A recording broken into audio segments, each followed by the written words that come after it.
नमस्कार दोस्तों, जय श्री राम। आज मैं आपको फिर एग्ज़ाम से संबंधित कुछ उपाय बताऊंगा।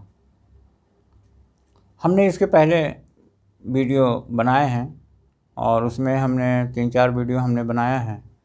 उसे यदि आप पढ़ते हैं, उसे आप सुनते हैं और अच्छे से उसका आप पालन करते हैं तो आप निश्चित रूप से आपको सफलता मिलेगी। हर हालत में सफलता आपको मिलना तय है। अब उसके बाद में आपको कई चीज़ें हैं हम बताना चाहते हैं कि जैसे मान लीजिए कि आप देखिए, उपाय अपनी जगह है, अध्ययन आपको करना ही पड़ेगा। बिना अध्ययन के आपको कुछ हासिल होने वाला नहीं है। आप उपाय आपको करना है, ये ज़रूरी है। और उपाय में आपको हमने उसमें पिछली बार काफ़ी कुछ बताया हुआ है, तो उसे आप करिए। अब उसके बाद में और भी हम आपको क्या बताने जा रहे हैं। कुछ उपाय ऐसे हैं जिसे हम आपको बताना ज़रूरी समझते हैं कि जैसे आप एग्ज़ाम आपका है, बड़ा एग्ज़ाम है, बोर्ड एग्ज़ाम है या कॉम्पिटिटिव एग्ज़ाम है या किसी भी प्रकार की एग्ज़ाम हो। लेकिन एक चीज़ है, किसी भी प्रकार का एग्ज़ाम हो या किसी भी प्रकार का काम हो, सब में ये मेथड काम करते हैं। लेकिन अब चूँकि एग्ज़ाम का इसमें है, एग्ज़ाम की बातें हैं, तो हम एग्ज़ाम से संबंधित आपको बताएंगे। लड़की हो या लड़का, सभी को एक ही सिस्टम है। अब क्या होता है, एग्ज़ाम के समय में आप मंदिर जाते हैं, अच्छी बात है। उसके पहले भी आप मंदिर जाते हैं, वो भी अच्छी बात है। आप रेगुलर जो भी मंदिर जाते हो, अच्छी बात है, वहाँ आप जाते रहिए। आप हनुमान मंदिर जाते हैं, कृष्ण मंदिर जाते हैं, आप कहीं भी किसी भी मंदिर में आप जाते हैं, सब भगवान हैं, सब शक्तियाँ एक हैं। लेकिन एक चीज़ ज़रूर करिए, क्योंकि गणेश जी बुद्धि के देवता हैं, रिद्धि सिद्धि के देवता हैं। आप बुधवार के दिन गणेश मंदिर ज़रूर जाइए और वहाँ पर बूंदी के लड्डू आप चढ़ाइए। साथ में जो भी हो सके आपको दक्षिणा के रूप में जो आपको देना है वहाँ आप दे सकते हैं। 1 रुपया, 10 रुपया, 50 रुपया, जो भी 100 रुपये, जो भी आपकी इच्छा हो, ये आप करिए। उसके बाद में आप क्या करिए, वहाँ पर एक चीज़ और भी है गणेश जी के बाबत में कि आप अथर्वशीर्ष का पाठ आप कर सकते हैं। नहीं तो मंदिरों में वो लिखा रहता है अथर्वशीर्ष का पाठ, ऐसा करके उसे आप फ़ोटो खींच लीजिए और घर में ला करके डाउनलोड कर लीजिए और उसे फ़ोटो जैसा भी हो आप उसकी व्यवस्था कर लीजिए। यदि आपको व्यवस्था नहीं हो पा रही तो उसे आप हमें लिखिए कमेंट बॉक्स में, हम आपको व्यवस्था करवा देंगे। या फिर कहीं भी आप किसी दुकान में ले लीजिए, ये बोल करके अथर्वशीर्ष का पाठ हमें किताब दे दीजिए, वो आपको दे देंगे। तो इस प्रकार से आपको ये चीज़ें मिल जाएंगी। फिर एक चीज़ है सरस्वती चालीसा। सरस्वती चालीसा का पाठ आप कर सकते हैं। पर डे आप एक बार तो आप करिए ही किसी भी हालत में, लेकिन यदि 3 बार हो सके तो और अच्छा। और जहाँ भी आप पढ़ते हैं साफ़ सुथरा रखिए, उसको जूठा वगैरह मत करिए और उसमें वहाँ पर फ़ोटो लगा लीजिए सरस्वती माता का, गणेश जी का, वो आप एक फ़ोटो उसमें ज़रूर लगा दीजिए और प्रणाम करिए और श्रद्धा रखिए और उनके प्रति आपकी इच्छा माने ऐसी हो कि साक्षात मुझे आशीर्वाद देंगे। अच्छा, फ़ोटो कैसा लाइए, कोशिश करिए कि आशीर्वाद मुद्रा में हो, मिल जाए तो वो फ़ोटो ले आइए। और आपको मैं पहले ही बताया हूँ कि यदि आप डॉक्टर बनना चाहते हैं, आप इंजीनियर बनना चाहते हैं, आप जो भी बनना चाहते हैं, तो आप वहाँ पर उसका फ़ोटो लगा लीजिए। आप डॉक्टर बनना चाहते हैं, लड़की हैं यदि, आप कोई बढ़िया लड़की जो डॉक्टर हो उसका फ़ोटो ले लीजिए और वहाँ लगा लीजिए और अपना टारगेट लिखिए। वो मैं कल के वीडियो में आपको बता चुका हूँ। तो इस प्रकार से वो आप करिए। आप पिछले वीडियो को रेगुलर आप देखिए और उसमें जो भी आपके काम की चीज़ें हैं उसे आप करने का प्रयास करिए। और प्रतिदिन आप जैसे हनुमान मंदिर जाते हैं, आप हो सकता है छोटे रूप में हो तो प्रतिदिन आप पाठ कर सकते हैं हनुमान जी का। उसमें कौन सा पाठ आप कर सकते हैं? आप हनुमान चालीसा कर सकते हैं, बजरंग बाण का पाठ कर सकते हैं, फिर आप हनुमान अष्टक का पाठ कर सकते हो। सब छोटे छोटे हैं, आप कोई भी चूज़ कर लीजिए जो आपको अच्छा लगता है उसे आप करिए। बजरंग बाण का पाठ आप करते हैं तो आपको बहुत सारी विघ्न बाधाओं से आपकी रक्षा हो जाएगी। और नहीं तो आप फिर सुंदरकांड का पर डे एक पाठ करिए, या आपके घर में कोई कर सकते हैं तो करें। कहते हैं कि 100 पाठ करने से आपको उसमें सफलता, किसी भी काम में सफलता मिलती है। तो ये आप यदि कर सकते हैं तो करिए, नहीं तो जो आपको सरल लगे, जितना आपसे हो सकता है उतना आप करिए। तो इस प्रकार से ये सारी चीज़ें हम आपको पिछले उसमें बता चुके हैं, और इस प्रकार से आपको ये चीज़ें हैं जो कि आपको करना चाहिए। अब एक चीज़ ये निश्चित हो जाती है कि हमें जो काम करना है उसे हमें करना है। अब ये उसके बाद में फिर क्या है कि बहुत सारी चीज़ें हमने कल बताया है, कल या इसके पहले की वीडियो में, उसे आप ज़रूर देखिए कि टारगेट तो आपको लिखना ही है, और सुगंधित अगरबत्ती वहाँ लगाना ही है। तो ये तो आपको करना ही है। और फिर मीठा दही और उसमें शक्कर मिला के आपको एग्ज़ाम में जाना है। वहाँ भी एग्ज़ाम हॉल के पहले आप प्रणाम करिए, वहाँ के देवी देवता जो भी देख रहे हो ऐसा बोल के वहाँ प्रणाम करिए कि हे देवी देवता जो भी हो यहाँ, वो सब मुझे सफलता दीजिए। और एक रामायण में चौपाई है, उसको कहा जाता है कि उसका स्मरण कर लें तो बहुत अच्छा है, यदि आपको स्मरण आ जाए तो बहुत अच्छा। वो चौपाई है, प्रवेशी नगर कीजिए सब काजा, हृदय राखे कौशलपुर राजा। तो ये आप कर सकते हैं वहाँ पर। तो इस प्रकार से आप बहुत सारी चीज़ें हैं जो कि मैं आपको, वही उपाय तो बहुत सारे हैं, लेकिन ये जो उपाय हैं इसमें जितना भी आप हो सकता है उतना आप करने का प्रयास करिए। उसके बाद में आपको हम बताते हैं कि गीता का पाठ करिए। अब गीता का पाठ करिए, उसके पहले मैं आपको एक चीज़ और बता दूं कि आप क्या करिए, आप भ्रामरी प्राणायाम भी हो सके तो आप करिए। भ्रामरी प्राणायाम आप यूट्यूब में या जो जानकार हों उनसे पूछ लिए। यदि आपको समझ में नहीं आ रहा कि क्या है भ्रामरी प्राणायाम, तो आप उसको लिखिए, उसको हम आपको करके बता देंगे। उसके बाद आपको अपने काम के प्रति एकाग्रता, योग में कहा गया है एक चित्त द्विचित्त नहीं होना है। हमारे मन में बहुत सारे विचार हैं, बहुत सारे चित्त हैं, तो एक चित्त मतलब हमें इसमें ये काम करना है, मतलब हमें करना है। तो ये चीज़ें हैं। और कल ही मैंने आपको बताया एक ब्रूस ली मेथड है कि अपने टारगेट को लिख लीजिए और अपने पॉकेट में रख लीजिए, वो भी कारगर उपाय है। फिर आपकी फीलिंग अच्छी होनी चाहिए, ये भी हमने कल बताया है। फीलिंग होना चाहिए अच्छी, और कृतज्ञता के भाव अपने भाई बहन गुरु जो मेंटर हो उसके प्रति आदर्श, माता पिता के चरण स्पर्श हो, छोटा भाई हो बड़ा भाई हो उसके प्रति भी आदर। ये सारी चीज़ें आपको आगे तक ले जाती हैं। अब उसके बाद में एक चीज़ है, कृष्ण जी ने कहा है जो कि भाई उन्होंने कहा है गीता के 9वें अध्याय में योगक्षेमम वहाम्यहम, माने मैं आपका पूरा कुशल क्षेम, आपका पूरा भार मैं लेता हूँ। कब? जब आप कृष्ण जी की बताई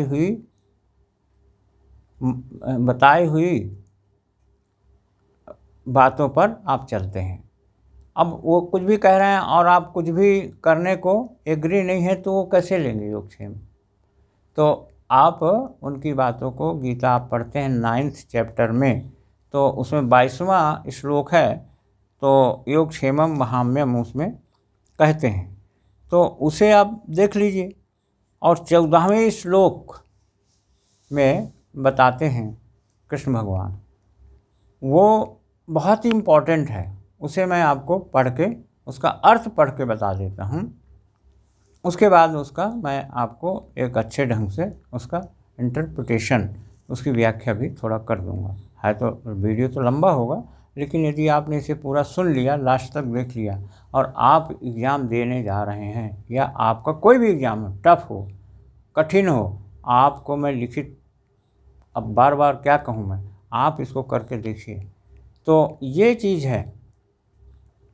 उसके बाद में फिर मैं आपको इसका अर्थ बता देता हूँ। अर्थ इसका है, गीता के 9वें अध्याय का 14वां श्लोक का अर्थ मैं आपको बताता हूँ। ये श्लोक आप निकाल कर पढ़ लीजिएगा, लेकिन मैं आपको इसका अर्थ बता रहा हूँ। दृढ़ निश्चय वाले भक्तजन निरंतर मेरे नाम और गुणों का कीर्तन करते हुए तथा मेरी प्राप्ति के लिए यत्न करते हुए और मुझको बार बार प्रणाम करते हुए सदा मेरे ध्यान में युक्त होकर अनन्य प्रेम से मेरी उपासना करते हैं। ये चीज़ है, माने दृढ़ निश्चय होकर। अब दृढ़ निश्चय क्या है? दृढ़ निश्चय यथार्थ, दृढ़ निश्चय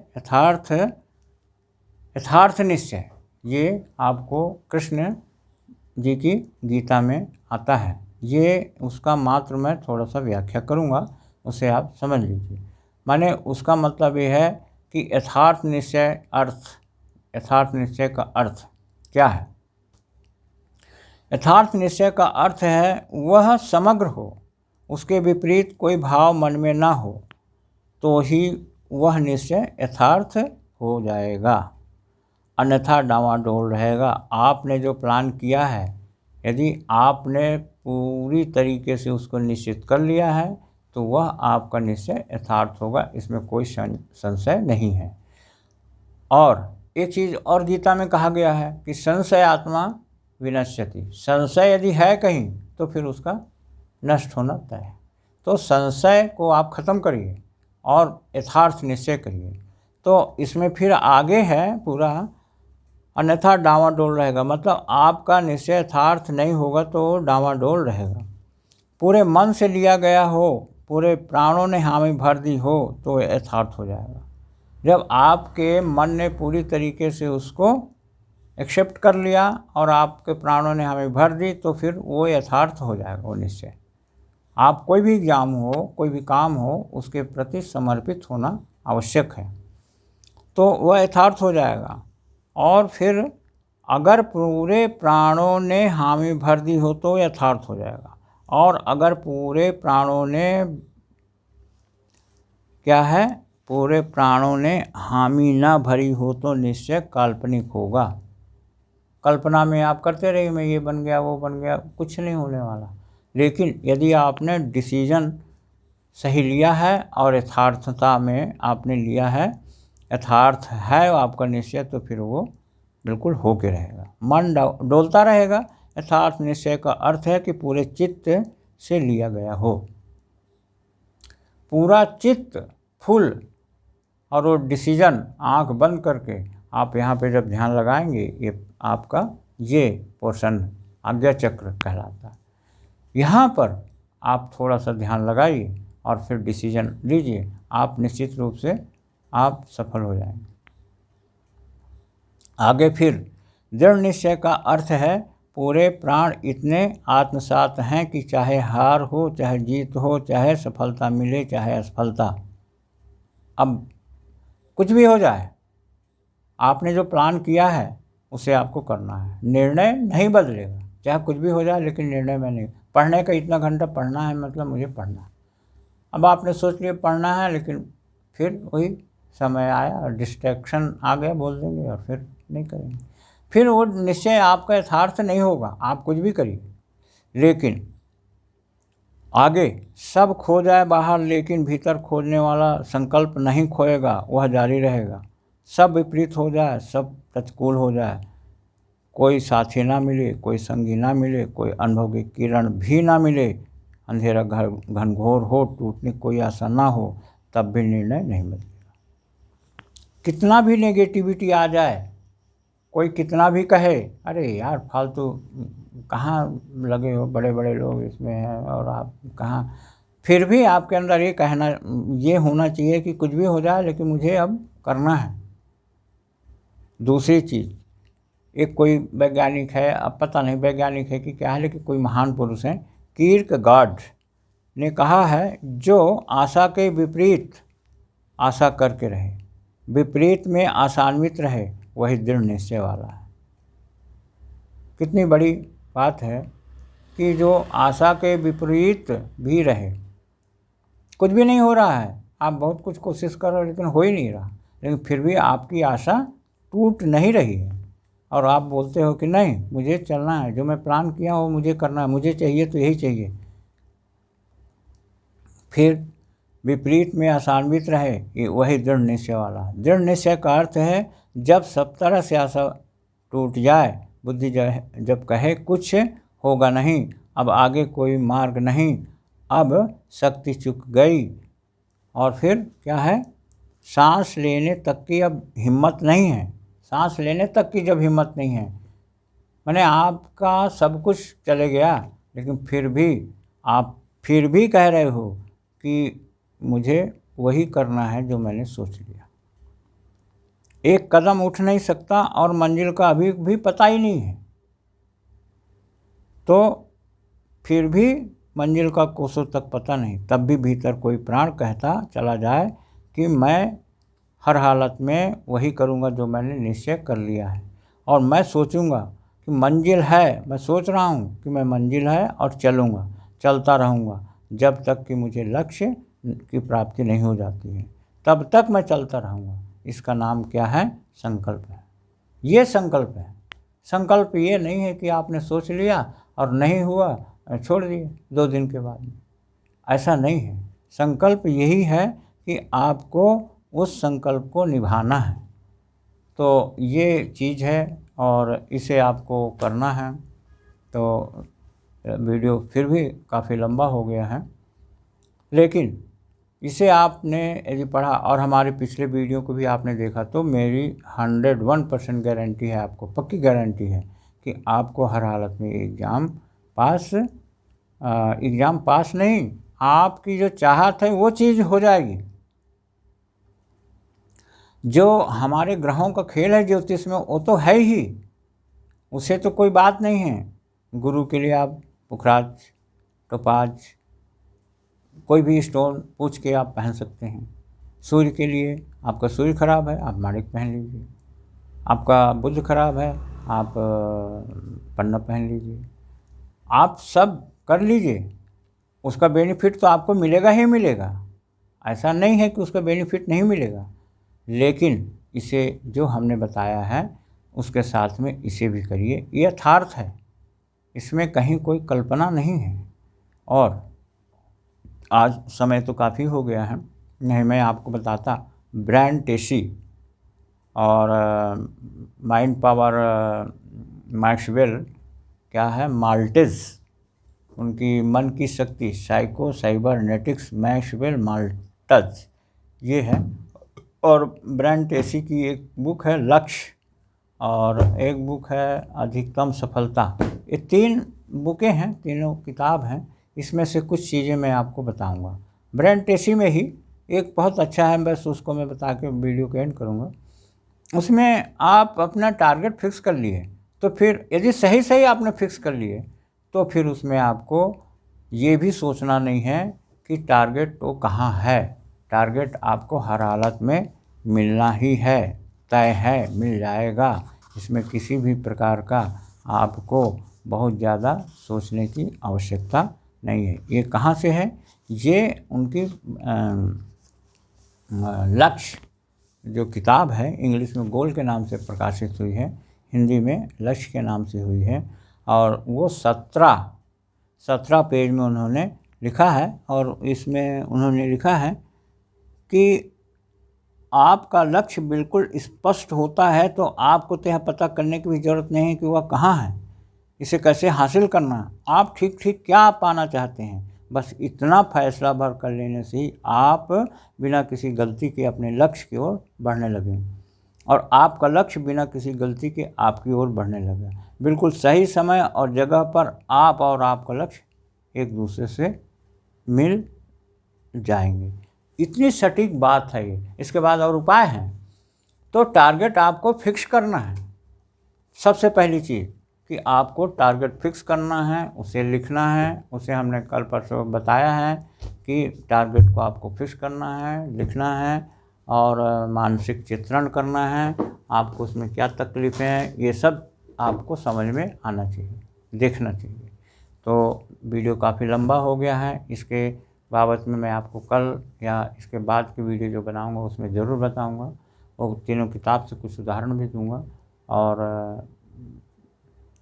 आपको बहुत बहुत धन्यवाद वीडियो देखने के लिए। और हमारी कामना है कि आप हर हालत में कोई भी एग्ज़ाम हो, कोई भी काम हो, आप संकल्प करिए, सफलता आपको अवश्य मिलेगी। जो न समझ में आए उसे आप कमेंट बॉक्स में लिखिए, ज़रूर लिखिए। तो बस आपको बहुत बहुत धन्यवाद। जय श्री राम। हर हर महादेव। ओम ओम शांति शांति शांति। ओम सर्वरिष्ट शांतिर्भवतु। ओम जय श्री राम। फिर से आपको बार बार बहुत बहुत आशीर्वाद और बहुत बहुत प्रेम। और अगले वीडियो में आपको हम कुछ फिर बताएंगे। अभी लगातार हमारा मन है कि कुछ ऐसी चीज़ें आपको बताते चले जाएं जिससे आपके जीवन में ये परीक्षा का जो भी डर है, परीक्षा का जो कॉन्सेप्ट है, ये आपके जीवन से हमेशा के लिए दूर हो जाए। तो फिर अंत में जय श्री राम और आपको बहुत बहुत धन्यवाद। वीडियो को आप लाइक करिए, कमेंट्स करिए, लाइक करिए, कमेंट्स करिए, शेयर करिए और सब्सक्राइब भी आप करने का प्रयास करिए। आपको हम एक से एक चीज़ें आपको बना करके आपको बताएंगे। और आप खुद आप लिखिए कमेंट्स में, कुछ नहीं तो आप कुछ तो लिखिए कि आपने देखा है, तो उसमें जय श्री राम लिख दीजिए। या आप जो भी आपकी इच्छा है वो आप लिखिए, लेकिन लिखिए। फिर सबको बहुत बहुत धन्यवाद। ओम शांति शांति शांति। ओम